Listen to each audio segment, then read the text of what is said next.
We start the 6 o'clock hour of Sunrise with this live look at the Portland Ice facility near the South Waterfront. Coming up, a live report detailing the activity we've seen there over the last 24 hours. And if you park in downtown Portland, your wallet may breathe a sigh of relief now in just a few weeks. Why Portland Mayor Keith Wilson is pausing the newly extended pay to park hours. This is day 2 of the government shutdown, and we're already seeing scammers who are taking advantage of the crisis. We'll explain this as well as we kick off the 6 o'clock hour of Sunrise right now.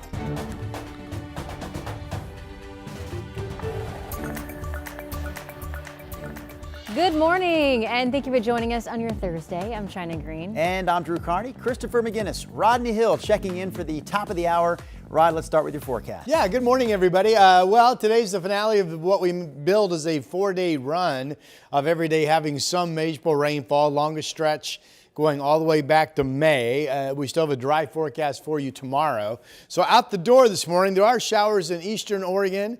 Quite a bit of rain up along the western part of Washington. Then we have this batch of rain that's coming in around Newport, Eugene, Salem. There's a touch of light rain working for you, through you. I'm not sure if this makes it up to Portland or not. It's actually been dry here in the Rose City for the last handful of hours. There's the Tilcomb crossing from the Wells Fargo building, 55 degrees, so a nice comfortable temperature out the door. To the bus stop we go. Sun up at 7:10 this morning. Shower chances. If Futurecast is correct, there's a little shower burst somewhere between 4 and 5 o'clock today. And of course, at that time, the kids will be mostly home. 67 degrees at 4 o'clock today. Here's Chris. Rod, thank you for that. Let's take you to the Gorge right now. Just getting word of a possible injury crash on eastbound I-84 just past Corbett. It's near Tunnel Point, milepost 23. So be on the lookout for the emergency response there. I'm working to get more details. If that winds up being a closure or anything like that, of course, we'll be here to let you know about that. All right, let's get you down to the freeway drive in Wilsonville. I-5 northbound traffic with the headlights coming towards your television screen. That's right near Wilsonville Road. Traffic zipping along on that side of town. Getting busier at the Sylvan Hill. That's Highway 26 near Skyline Boulevard and I-5 through North Portland. Of course, a few more cars on the road. But despite that, guys, we still have a speed limit clip out there this morning. No major freeway trouble just yet. Thank you, Chris. Now to our top story. National Guard troops have begun mobilizing on the Oregon coast for their deployment to Portland. Senator Jeff Merkley says 200 members are training in Warrenton, but we still don't know exactly when troops will be in Portland. Sunrise reporter Thomas Schultz is live at the ice facility near the South Waterfront. So Thomas, it seems very quiet out there this morning.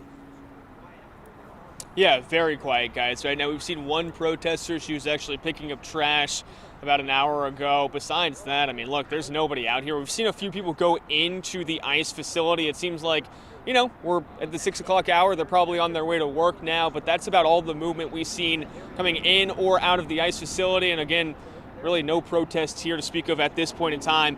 Now, as you would imagine, crowds overnight were a bit bigger. Here's video of what our crews saw last night. Still a relatively small crowd, maybe a couple dozen people, though at one point protesters appeared to heckle federal agents on the roof of the building. Minutes later, agents opened the gates of the building and detained one protester. Department of Homeland Security Assistant Secretary Tricia McLaughlin sent us a statement about activity in the area on Tuesday, saying over 100 rioters stormed an ice facility in Portland. That is something we have not been able to verify on our own. At most, we've seen around 40 people here. And people we've spoken with in the area say national rhetoric about these protests just doesn't match what they're seeing. Honestly, like, for the most part, it was pretty peaceful yesterday, and it wasn't, like, as chaotic as they were saying. Like, I didn't see anybody rush the gate at all, and like I said, I think more of the rushing came from, like, the actual agents and stuff when they rolled out in the van and started just tearing down the street towards people and everything. DHS Assistant Secretary McLaughlin went on to write, they assaulted law enforcement, even putting one member of law enforcement into the hospital, trespassed on federal property, attacked law enforcement by blinding them with strobe lights, and blocked the entrance to the facility. Now, we did see an ambulance enter the building last night, but it's unclear what that was for. In terms of trespassing, we've seen a couple people cross painted lines on the ground. One person put a sign on the building as well. Our crews have also seen protesters use flashlights set to strobe mode, but for the most part use just loudspeakers. DHS also told us that 6 people have been arrested for charges including assault of a federal officer, though we weren't able to find those suspects booked into the Multnomah County Jail. Drew, China. Our Thomas Schultz reporting live for us this morning. Thank you, Thomas. Meantime, Portland police did release these pictures of a suspect wanted in connection with an assault that they say happened Tuesday night outside the ICE facility.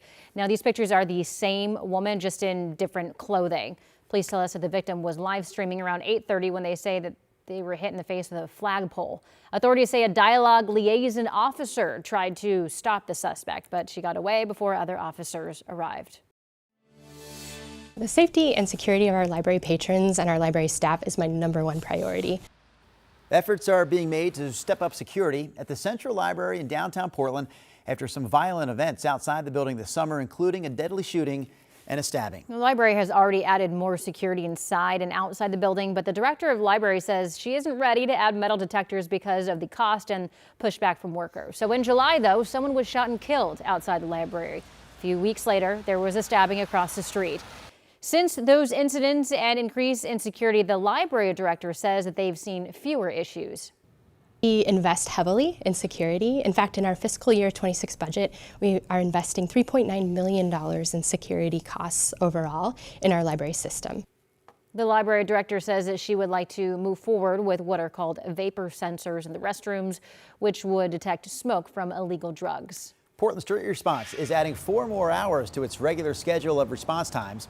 The city program will now respond to calls between 6 a.m. and midnight. The previous hours were 8 a.m. to 10 p.m. The city also added 14 new team members to the program, which sends trained EMT and mental health professionals to some calls.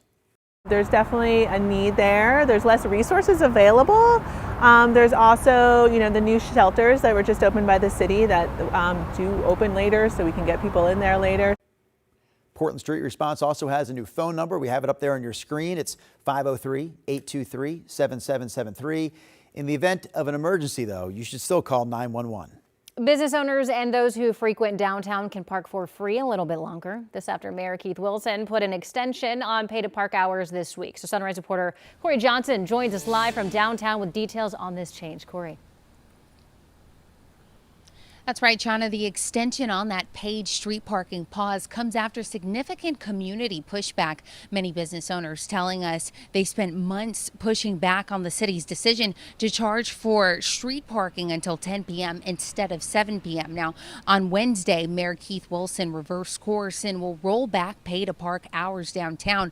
2 weeks from today, however, the paid parking will revert back to 7 p.m. And that's for all of Portland, not just downtown. But keep in mind that event district parking enforcement, like around Providence Park and the Moda Center, will remain the same. Some community members tell KGW the pause creates flexibility. Glad about the time going back to 7. A lot of us are night owls, so we like to go and see the shops that are still open at nighttime and have the fun that we like to have fun, but not having to worry about, man, I got to save this money for parking. Now, when the evening enforcement first began, PBOT said it was intended to create more turnover in an effort to increase parking availability. We'll have more details on that extended pause coming up at 7. Drew, China. All right, Corey Johnson with the latest on the always popular topic of parking. Here's something a little more fun. We're talking razor clamming this morning on the Sunrise Show. It's underway. The season is along the North Oregon coast in places like Seaside, Astoria, and Cannon Beach. Wildlife officials, though, are suggesting that people target larger clams right now because a lot of clams are still too small and too young this time of year. Springtime is considered a better time when those young clams have had a chance to grow. Something else to keep in mind, diggers can only harvest up to 15 clams regardless of their size. There's more rules and more restrictions available at the Oregon Agriculture Department's website. Your time now is 6:09. Taking a live look from our Rose City sky cam. It is still dark out there. Still dark.